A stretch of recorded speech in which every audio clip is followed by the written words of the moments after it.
Oh, hello there again. Snooping on us again, are you? Well, you might as well come on in.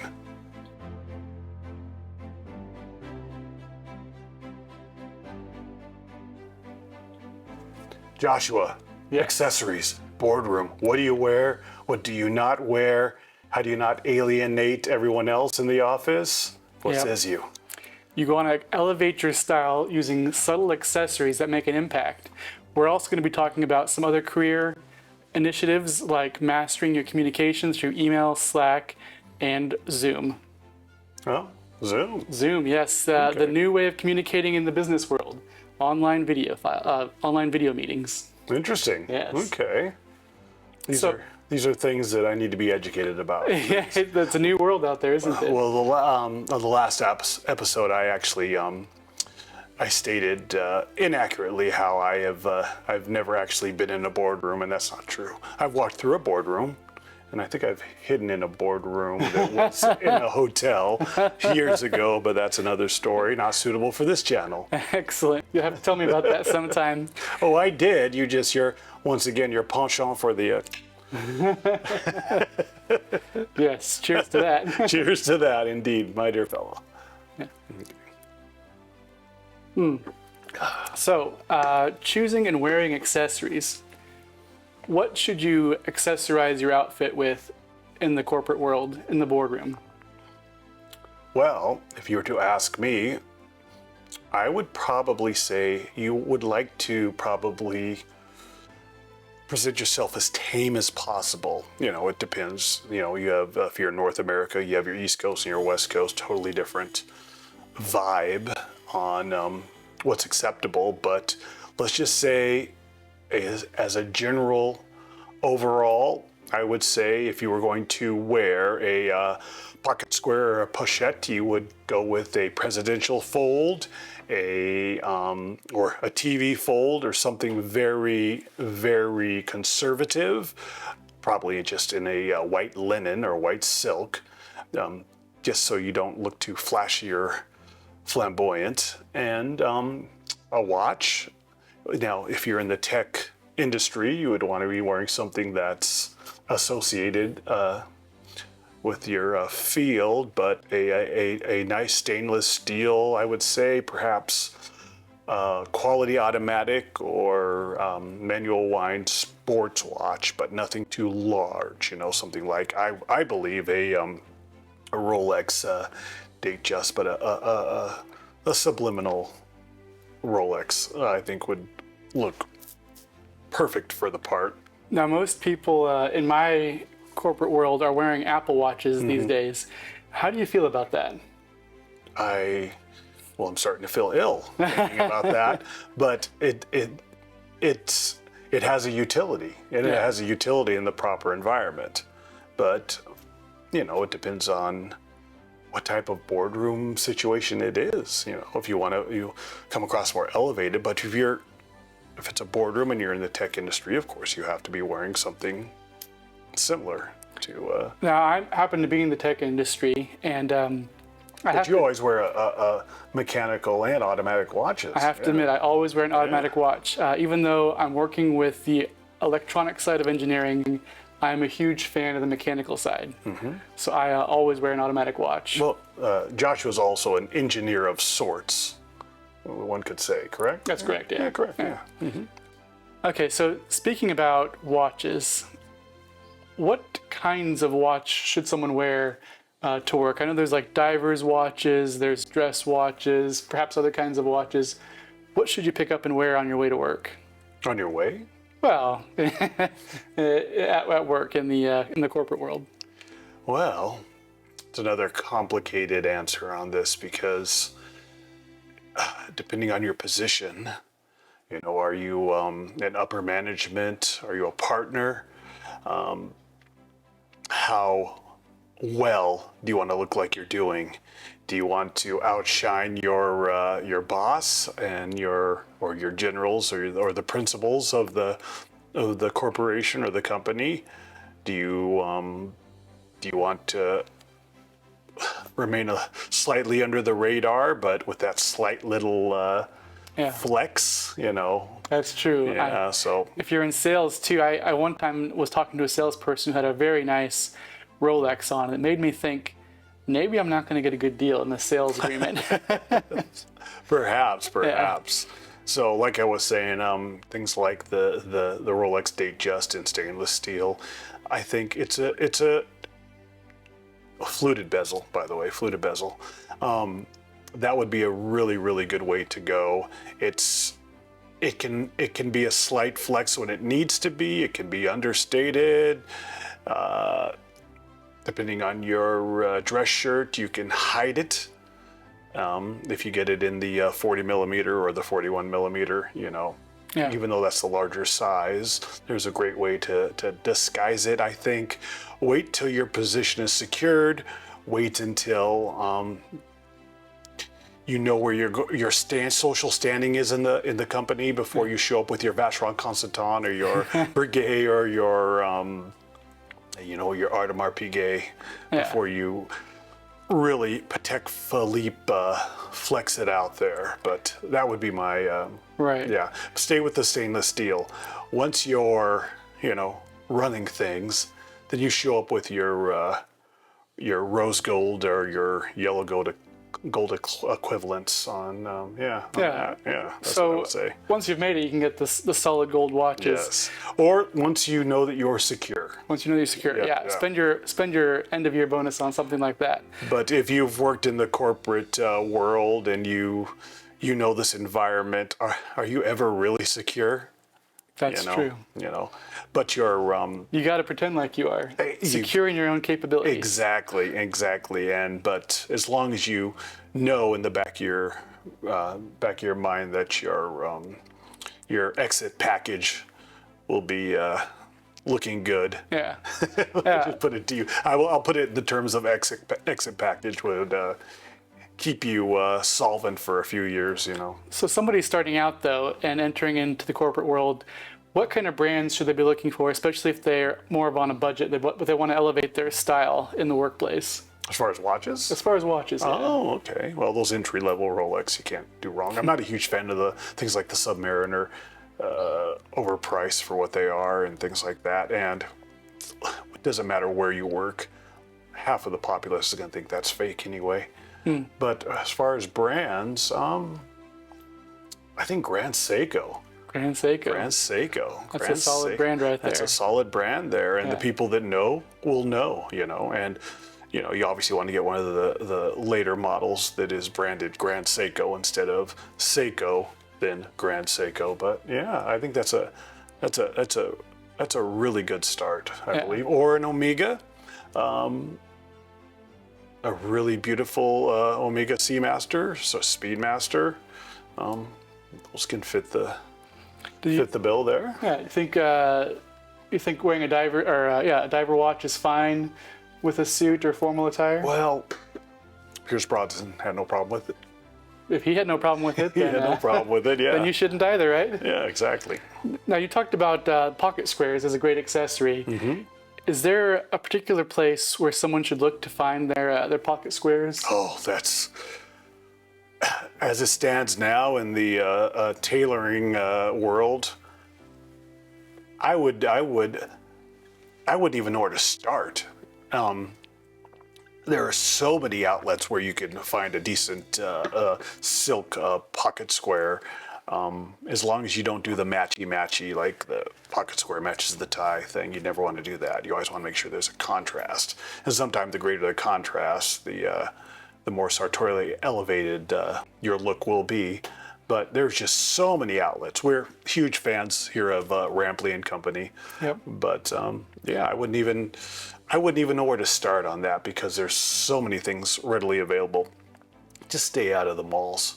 Stay out of the malls. Yeah, stay out of the malls. Yeah. The sad part about the North American malls is they just don't have those good brands anymore. No, and I do remember the old days where, and this probably still happens, places like Macy's where you could buy your pocket square and it came with the shirt, and the shirt would be something like, what were those brands? really bad brands. Yeah. And, you know, he'd have the matching pocket square, or they would have the tie that came with the shirt. It'd be in the package, and the pocket square, yeah. which matched the tie perfectly. I remember buying one of those once. Uh-oh. It shrunk 2 sizes after washing it. Oh, did you laundered it yourself? I laundered it myself. You threw it in the dryer, didn't you? Yeah, I did. I threw it in the dryer, and it shrunk 2 sizes, and it was no longer my size afterwards. Well, I will tell you that you do not, as a refined gentleman, as we all are, you do not need to have your garments professionally laundered. You know, you can launder your garments at home, and there's so many different online descriptions on exactly how to do this. And I have not been to a dry cleaner or a professional cleaner for any of my garments in 10 years. I will do it myself, and I'll save a lot of money. I will not damage my clothing, and there's a trick to it, a magic to it. And your clothing always looks better than mine, so I think we need to do a special episode just on that. That's not true. We need to figure out what his secrets are. Well, the secret is that even tonight, before the gang arrived, I wasn't wearing any clothing until the last possible moment. So when I get home, like last night, we had a night last night, didn't we? That was great. So, yes. So the first thing I did when I got home last evening is I took off my suit immediately, and I hung up my trousers immediately, my jacket. I got out my little grandma's spot remover. Spot remover, Yeah. because we had a lot of wine, and I had a beautiful Chateaubriand with the sauce, and He ate the whole thing. of course, yes, I did. Yes, I did. I watched it. For the price, you would too, whether you liked it or not. And I removed the spots out of my shirt immediately, and I let it air dry. And so that's how I keep my clothing looking relatively brand new. We're gonna still have to have a special episode on the techniques you use. But back to accessories though. Let's talk a little bit about cufflinks. Cufflinks, oh yeah. Yeah, how do you feel about? Are you a big fan of the French cuffs? I am a huge fan of the French cuffs. However, sartorial boardroom tip 101. When you are hired, do not wear French cuffs. Do not wear unless you're so advanced where all you have are French cuff shirts, which is, thumbs up to you if that's the case. Get some cufflinks that look just like buttons, and you can find some really elegant buttons that you can't distinguish from. Subtle cufflinks. Yeah, and it looks really, really good. But like I say, you don't want to look too dandyish or peacocky. Yeah. But I would say get just a beautiful, beautiful dress shirt, and there's so many places where you can do this, and just with your standard beautiful buttons. Yeah. Okay. Make sure they're not plastic, but yeah. Except for maybe at the company Christmas party, it's okay to wear something flashy then? Well, at the company Christmas party, not only are you usually overindulging in your attire, but you're also overindulging in everything else. And even though your bosses and upper management are watching every little mistake you make, you still want to, I would say the cufflinks there would be, that would work. Yeah. And it's the holidays, and the majority of your attire is going to get lost in the inebriated shuffle, as it were. Okay. So, yeah. Yeah. What other accessories do gentlemen typically wear with their suit? Okay, that's aside from that, lapel pins. Lapel pins. Lapel pins. Yeah. I'm a fan of the lapel pins. I like to have a little collection of lapel pins, and they usually have they represent a little probably relatively more obscure sort of clubs and things that I'm into. Yours is very I have a very patriotic. standard set. Standard set, I've yes. got American flags in gold and in silver tone. Yeah, and that's the thing about it. If you were working somewhere, say in the Pacific Northwest, and you were to show up wearing the that specific lapel pin, it might not be looked at as with as much reverence. It depends. Depends on your industry. Yeah, it depends on the industry. Depends on the industry, yeah. And even though I think that's beautiful and I appreciate it, but yeah, so a lapel pin. But like I would say, make sure you're secure before you start, over dandyizing everything. Yes. Gotcha. We've talked about different accessories. A lot of these are available, like the lapel pins, the cufflinks, and the watches, etc., in 2 different tones, like a silver tone or a gold tone. Mm-hmm. Is it good practice to make them all match, mix them up? What do you say? Well, what I like to do, I can speak for myself. I'm a huge fan of rose gold. Okay. I'm not a fan of yellow gold. But I have a relatively darker skin tone, and I think it works well with me. So I like, if I'm wearing a good watch, I will wear my rose gold watch, and I will always make sure that my cufflinks have a rose gold tint or surrounding to them for that. And if you're wearing your stainless steel watch or your white gold watch, silver cufflinks can be fantastic. But you never want your cufflinks to be the life of the party, Yeah. You want people to notice that there's something special about the way you look, but not notice any one specific detail. If that makes sense. Yeah. Yeah. And I like to, maybe I'm a little bit OCD, but I like to have my metals be pretty similar. Mm-hmm. So today I've got the stainless steel watch and the silver tone cufflinks. Beautiful. I chose like a silver tone lapel pin.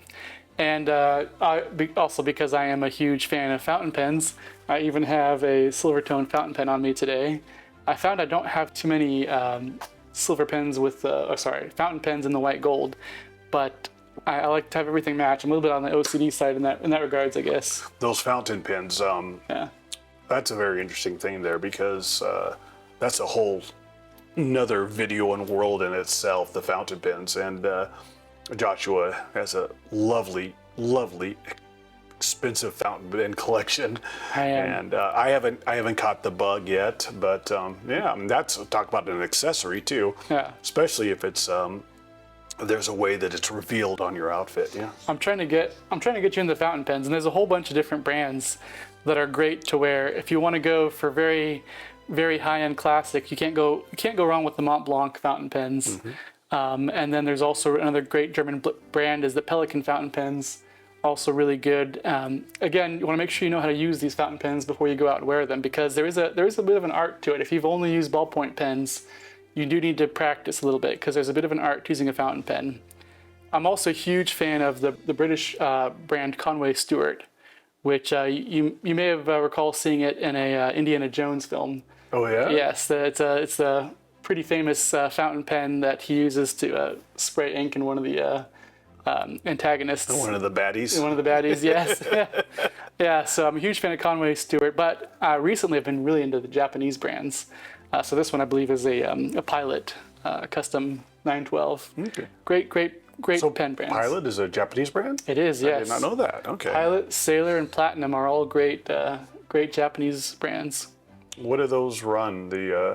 Well, the price on the Japanese fountain pens can be very affordable. Okay. You can get them for under $200, but they do have higher end versions that go up to the 2000s. Now, do you possess a joy of writing, or is it more of the? Yeah, it's a good question. Yeah. So it's not just an accessory for me. The fountain pen is a practical accessory. Mm-hmm. I will, when I'm in a meeting, I will take out my fountain pen and my notepad, and I will be writing notes in my fountain pen and my preferred blue ink. Now, is this to show up everyone else in the office who's writing with their Bics and or if they're even writing at all? Yeah, a lot of people aren't writing at all. Yeah. Some people like to take notes on a laptop, but I find that kind of makes you appear like you're distracted when you're typing on a laptop keyboard. Mm-hmm. I feel like when you're actively engaged in listening to the speaker or the other members of your boardroom, and you're taking notes on a nice Japanese paper notepad, which is what I prefer. The paper's even Japanese. Even the paper's Japanese. Yeah. I see. I could do a whole talk on paper, but I feel like you look more engaged, and you are, because there's that connection between you physically with the notes you're taking. Okay. Yeah. It's fascinating. Now that we've talked a little bit about accessories, let's talk about communication in the professional environment. Because something like a well-crafted email can be like a subtle pocket square. It adds polish without overwhelming the main outfit. Okay. Email etiquette. Make sure that when you're crafting emails to your coworkers that you use clear and concise language. Try to reread your email at least a few times and cut out pieces of the content where you're giving superfluous pieces of information, anecdotes, things that really aren't central to the message you're trying to send. And in general, you want to have your email be about 50% smaller before you send it than it was when you first started writing it. God, I couldn't agree with that more because I am the worst at that. Oh, no? Oh, no, I am the worst. I send emails and I read them back months or years later, and I'm giving all this ridiculous information that I know they don't care about. Yeah. And it's a combination of I'm trying to make a point, teach a lesson, and all these other ridiculous things. And let's be honest, doesn't matter what world you're in, people do not read emails thoroughly. They just do not. I know that I don't. Yeah. So what Joshua is saying is, concise, to the point, clear. Don't ramble on like I do, and Especially if this email is for a wide distribution audience, because every 5 minutes of wasted time reading superfluous information can really be expounded depending on how many recipients there are. Another thing you want to make sure you don't do, and I shouldn't have to say this, but don't use emojis in your emails. Not in your professional corporate emails? Not in your professional corporate emails. No smiley faces? No smiley faces or... no ethnic thumbs up or thumbs down? No, nothing. Yeah, I don't even use those in my personal emails. It's only for things like maybe texts between friends. Yeah. I agree with that, yeah. And then also make sure that when you're replying to an email, if you are part of a distribution chain, that you do not hit reply all, because that can be disastrous. I have a funny story about that, actually. It was, oh goodness, how many years ago was it? More than 10 years ago, when I was working for the federal government. Someone sent an email and they forgot to blind carbon copy everyone. So it just went, everyone was to the two line, right? Roughly around 15,000 people received this email, and somebody hit reply all. And that started the cascade of everyone saying, don't hit reply all with reply all as the button that they pressed, which ended up the number of people hitting reply all to say, remove me from this list or stop sending reply all, ended up cascading until the entire email exchange server went down. Oh boy. The entire server went down and no one could send or receive emails at all. So definitely avoid hitting reply all. Yeah, blind CC. The thing about it is with, I went through something, it's not even as tragic as that, but one of the business I'm in is complicated, but one of our main suppliers, they had a new sales rep, and they had actually sent in the email a list of every single other client that they worked with.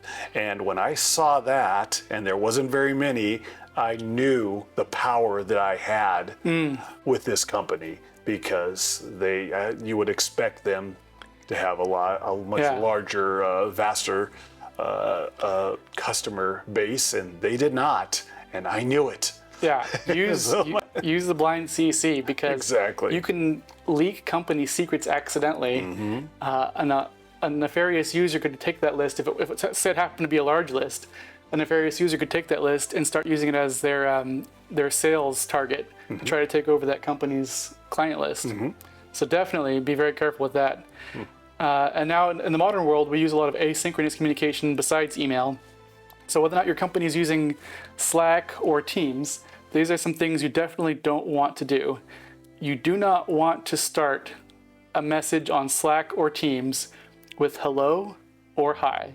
I think that's like the worst faux pas you can do now in the corporate world. If you are messaging somebody because you need something from them, or you need to express some piece of information to that person, if you just send hello, wait for them to respond with hello, and then you send what your actual question is or your piece of information you need to transfer, you're wasting all that time and that person's time, because now they see the message, they're taking time away from whatever they're working on to respond hello back, and then they have to wait for you to send what you originally meant to send in the first place. So in other words, just don't add hello in the body of you want to just add your greeting in the body of the message instead of just a first like sending out a wave or something, right? Exactly. Yeah. It's okay if you have hello or hi in the message body, as long as it's accompanied by the actual message. In fact, this is so prevalent that I see a lot of users now on Slack and Teams change their status message to do not say hello or hi, and they add this link, which you can feel free to use. If you've not been there before, go to www.nohello.com. There's actually a website that someone put up that says why you shouldn't send a message with just hello as the body. Go to nohello.com, look that up, and put that as your status message if you're the victim of this practice, because it just wastes everyone's time while they're waiting for the actual message, which you could have sent with the hello or hi. So that's a good piece of etiquette for Slacks and Teams. Other things when you're meeting in person, which hopefully by now you're back to at least some days in the office, make sure that when you're communicating with your coworkers, maintain eye contact, have correct posture, demonstrate that you're actively listening to them, and respect. Another thing that you might need to be wary of is respect personal space, especially if you're in a small meeting room. You don't need to be crowded too close to each other.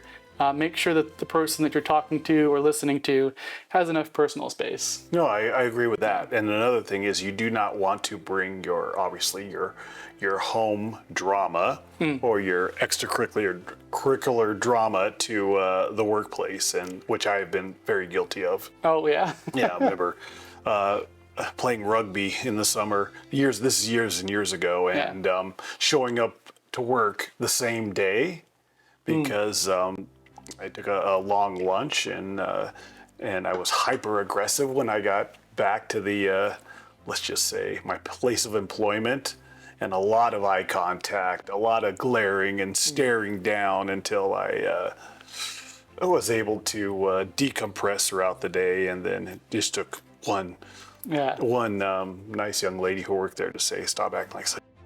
Yeah. Don't bring your personal drama. Also, don't bring your lunch scent into the meeting. Yeah. If your lunch was particularly savory and particularly scent forming, make sure that you've brushed your teeth or. Yes. And don't foul up the break room with the leftovers from the night before. Yeah. You know, your sardine surprise is not palatable to everyone, but that's a different story. That was a huge problem when I was at Microsoft, let me tell you. That was a huge problem. Sardine surprises. And also now in this century, there's a lot of people meeting online. So if you're not meeting in person, you can still maintain a professional etiquette. I like to, when I'm taking a meeting from home, still dress up. I like to still wear a nice dress shirt, dress trousers. I don't do the Zoom call thing where I have a nice dress shirt on and pajamas for the bottoms. I don't do that. You actually go through the entire... I go through the entire... I shave, I shower. Even when I'm working from home, I do the whole routine. It's a healthy ritual. It's a healthy ritual. And a very good exercise, I believe. And also, it makes the people that you're meeting with feel like you are at work, as opposed to, if you look like you're at home, they may be questioning, are you actually working, or are you just pretending to work from home? So definitely think of the Zoom meeting as any other meeting you would have in person, and still dress to impress. Okay, that's good advice. Yeah. Let's see here. Do we have any fun fashion trends? Did we talk about, are ties an accessory? Oh yes, the ties. We didn't even talk about the ties. We didn't talk about ties, yeah. Ties are a great accessory, yes. Yeah, and those go through a lot of trends too, don't they? They do. Skinny ties, fat ties. Yeah, the skinny tie. That's an unbelievable plight on humanity. And the thing about it is that the majority of my ties, I even believe, are too thin. I wouldn't say they're skinny at all, but they're too thin. And when I say they're too thin, I believe they're too thin for my build. I think one of my mistakes is I don't believe that my ties, and these are relatively standard width, but I don't believe they're wide enough. But you want to stay away from the loud, garish colors. I have a lovely collection of ties, and I think I have 5 or 6 actually Charvet ties, and they all have this really beautiful sheen and these loud patterns and colors that I thought looked so fun. I don't ever wear them because it's just too much, and I would be the guy at the party or the chap in the boardroom when I'm passing through it with the crazy tie. So keep your tie relatively understated, I believe. Yeah.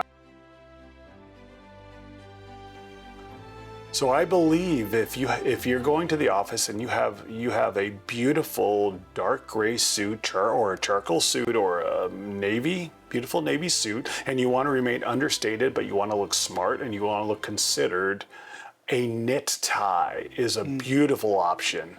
I have 3 beautiful knit ties. I never wear them, and I really, really should, but something about the knit tie.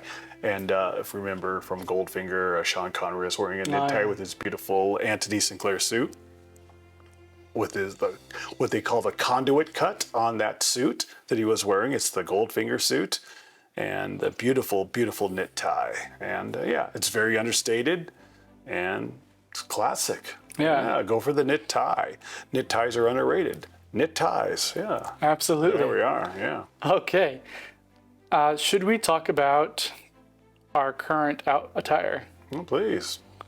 So you want to go ahead. What are you wearing today? What am I wearing today? So I am wearing my standard Edward Sexton dark navy. Slight pattern to it. I don't think it's going to show up on the camera here. Wide peak lapels. I love the wide peak lapels. And yeah, I love this tie. Brioni today. Not as thick as I would like. The shirt. This is a very interesting thing. So this is an Eton shirt. Eton, Sweden. Classified as, because you have the fold over button, hide the buttons, conceal the buttons, formal, but if you look really, really close at it, it's very interesting. You have to look very close. Very close. It, for a formal shirt, it has these little skulls on it. It's very odd, but no one would see it unless they were really, really looking, or I was telling them about it like I was doing all last night. Yeah. But yeah, Eton shirt. I love this shirt. I've worn it 4 times.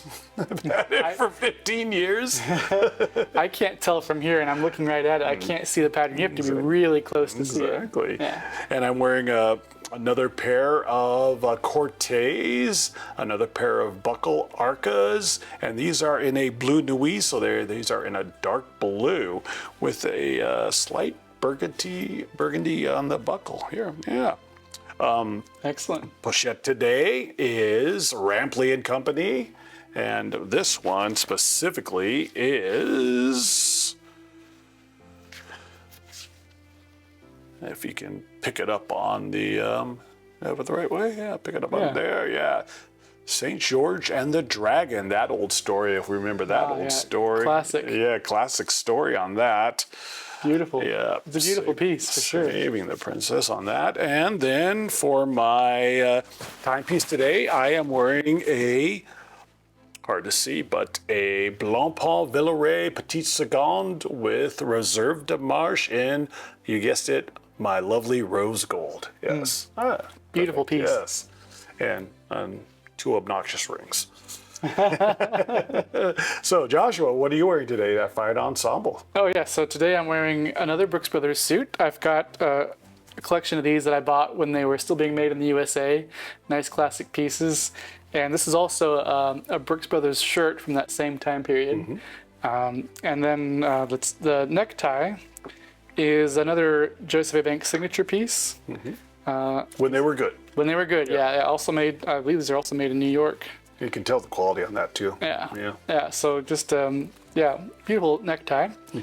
Then for the pocket square, Rampling Company. And I keep forgetting the name of the piece here. Peter Paul Rubens from the National Gallery, London. Peter Paul Rubens. Yeah.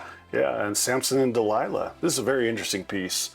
And, I love the colors in it. oh, I love the colors on that. That's beautiful. Yeah. Yeah, Samson and Delilah. And Oh. that was, what was so brilliant about this is, this, if you know this representation, you know Peter Paul Rubens, you know, you have that post-Reformation art that he did, and it brought back the color and the life.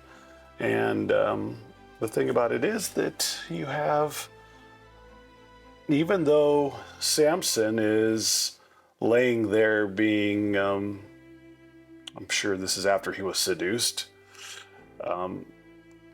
if you would look at him, is this man really 12 feet tall? Look at him. If he were to stand up, look how large you think this man would be. Yeah. Yeah, exactly. And then you have Delilah, then you have the maid or the servant woman. If you look, Yeah. is that Delilah as she ages? Oh, good Is question. she cursed from her treachery? What do we have here?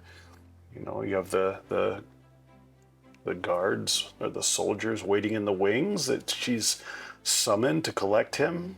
You know, Yeah. unbelievable. A Yeah, lot of history in this piece. exactly. Biblical times. And it's also it's been suggested as of late that might not even been done by Peter Paul Rubens. Oh, really? Yeah, but I'm not educated on that specific, I guess you could say, Theory. yeah, Yeah. theory. Oh, and then I am wearing, you can't see them on camera, but I am wearing another pair of Alan Edmonds shoes. These are the Sienna Medallion in burgundy, which I think goes well with the outfit. And yeah, and you have a very large Alan Edmonds collection too. I do, yeah. I have a very large Alan Edmonds collection. Oh, and these are my the cufflinks. I don't know if we mentioned those, but these are also Brooks Brothers from their glory days in silver with a burgundy accent. Okay. The timepiece. Oh, the timepiece. Very special. Very special watch that. This is a special watch. Yes, we share a bond over this watch. No, I purchased this from him. Want it back? No, you can't have it back. You cannot have it back. This is my favorite piece. This is a Seiko, what was this? King Samurai? No, it's a diver's watch. Yeah, no, samurai. Yeah, It's a samurai. Yeah. Yeah. And I love this burgundy patterned dial. There'll be a picture of it, and when they be more information about it. It's a limited edition watch, though. I cannot pronounce the name, but the dial is in vermilion, and it's a waffled textured dial. Yeah. And what's so beautiful about this is the historic makeup of it was the shogun warriors that would guard the beaches of Japan from invaders. And yeah, just unbelievable. The samurai colors, you know. Yeah, I love this watch. Oh, yeah. So did I. All right.